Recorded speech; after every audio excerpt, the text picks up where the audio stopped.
Good morning, student. Today we are going to learn a new chapter, that's gas chromatography. And this is basically even a new in concept. If we look into the previous chromatographic technique which we have learned, in that if you see, we have used the mobile phase as a liquid, and the stationary phase was either a liquid or a solid. But in gas chromatography, the whole concept of using mobile phase is going to change. We are going to use here mobile phase as a gas. So gas chromatography is classified into two different categories. This one is GSC and the other is GLC. The GSC is called gas solid chromatography, whereas GLC is called gas liquid chromatography.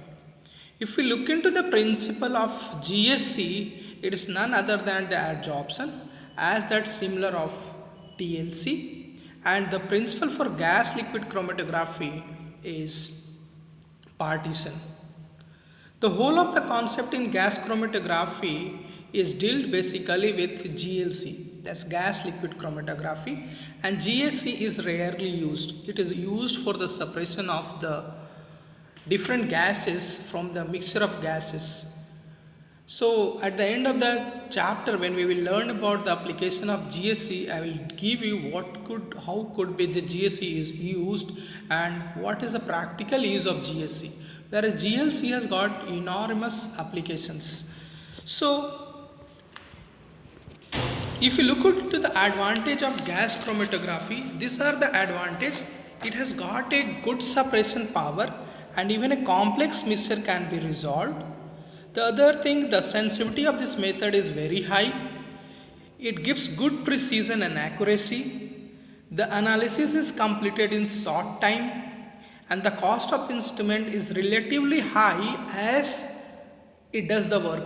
In spite of that, it's a costly instrument, but when you look into the work or the application what GSC is providing or GLC is providing is relatively less. The technique is relatively suitable for routine analysis. So there is a lacuna for gas chromatography, and that is leading to the criteria for a compound to the separated. So not all the compound in this gas chromatography is getting separated. Only those compound is separated in gas chromatography which is volatile in nature and which is thermostable. So what is volatile?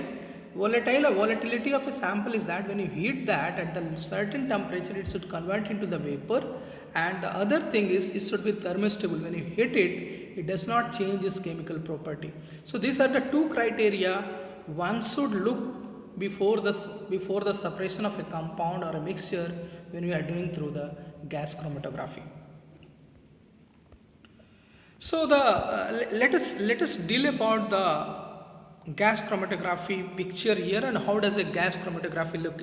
If you look into the figure of gas chromatography, you can see here there is a carrier gas supply, there is a two-stage pressure regulator, there is a flow regulator, there is a rotameter, there is a flow splitter, there is a syringe, there is a column, there is a detector, there is a soft bubble meter, recorder, and electrometer bridge, or this is data system, all this together make a gas chromatography.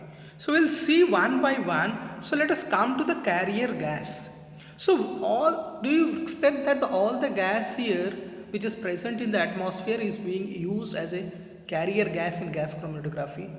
Absolutely the answer is no. There should be certain criteria for a gas to be used as a mobile phase in gas chromatography. Those criteria are, it should be the very first, it should be thermostable. It should not be thermocombustible, right? It should not be a combustible gas. For an example, you look to the oxygen. Oxygen is not used in gas chromatography because oxygen is a combustible gas. So the criteria for a gas to be used here, it should be non-combustible gas, right? So look here, hydrogen, nitrogen, helium and argon are the generally the gases which are used as a mobile phase in gas chromatography. So why do we use a hydrogen? Hydrogen is not a combustible gas, but in spite of that is a supporter of combustion, right? So if you look into the hydrogen gas, it has got a better thermal conductivity, low density, and it reacts, the demerit of this using hydrogen is as such that it reacts with the most of the organic compounds bringing change. So the bringing in change is by unsaturated compounds get saturated. So this is one demerit with the hydrogen. In spite of that, it is good. So, and the other thing which I want to tell you, the use of the detector is based upon the use of mobile phase is based upon the use of detector, what type of detector you are using and what type of sample you are using. The other mobile phase are helium. So helium, you know about, is a very inert gas. It has got excellent thermal conductivity, and it's not even the supporter of combustion and not a combustible gas. Nitrogen is enormously present in atmosphere, so it is cheaply available as compared to hydrogen and helium and argon. So what is the requirement for a carrier gas? The carrier gas must be inert, suitable to detect us, should have in high purity, should be easily available, should be cheap, and when you look into other side, it should give a best column performance. So these are the criteria for the carrier gas to be used as mobile phase in gas chromatography. The next, if you look into this diagram, there is something called pressure regulator. So why do we require a flow regulator or pressure regulator? The flow of the gases should be well controlled. If it is not well controlled, the flow of the gases, it is in very high pressure, it may lead into the problem into your column, or it may lead into the problem to getting detected at the detectors. So if you look, there is a pressure regulator which regulate the pressure, and we will discuss there are two different type of pressure regulator. One is called rotameter and soft bubble meter. The rotameter is a very simple technique. It is as such that it's a glass, it's made up of a glass tube and there is a spring encoded in that, and at the top of that there is a ball, and the height of the ball, the move depending upon how is the pressure of the following gas, it is in the column or in the other devices of gas chromatography. And there is a flow regulator. If it is very high, you can regulate the flow of the gas, and rotameter is a device which is basically used even to control the flow of the mobile phase to the column or to the somewhere the sample is inserted. So it is a basically a you can see is a in rotameter, it is a we have talked, there is a bulb shown here which shows you the movement, shows the how is the flow of the mobile phase. The other is soap bubble meter. It's nothing but the bubble is formed depending upon the pressure of the gas, and the bubble moves at the top again on the pressure of the gas. So these are the devices so which is used.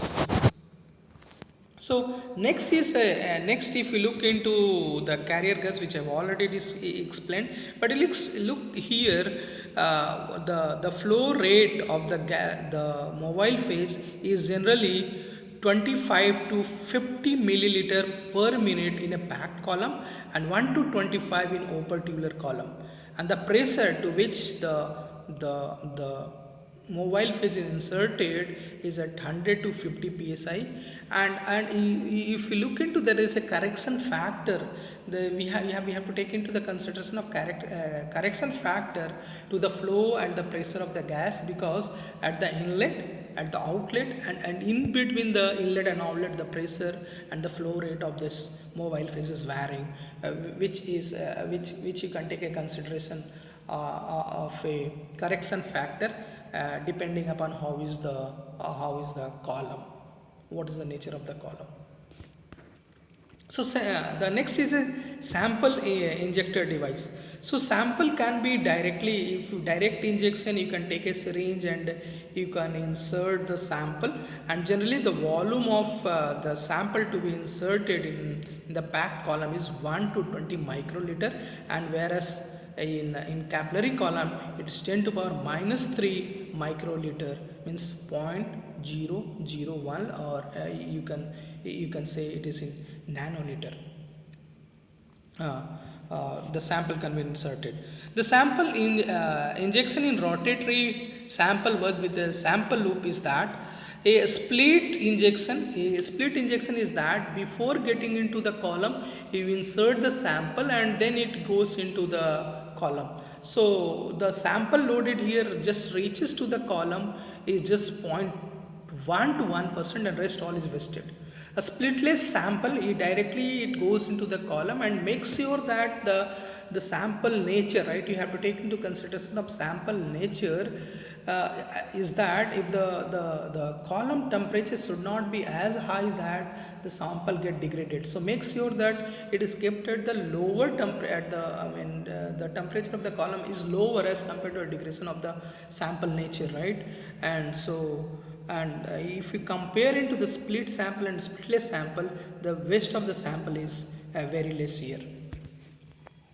Thank you. The next thing we will discuss in the coming class. Take care.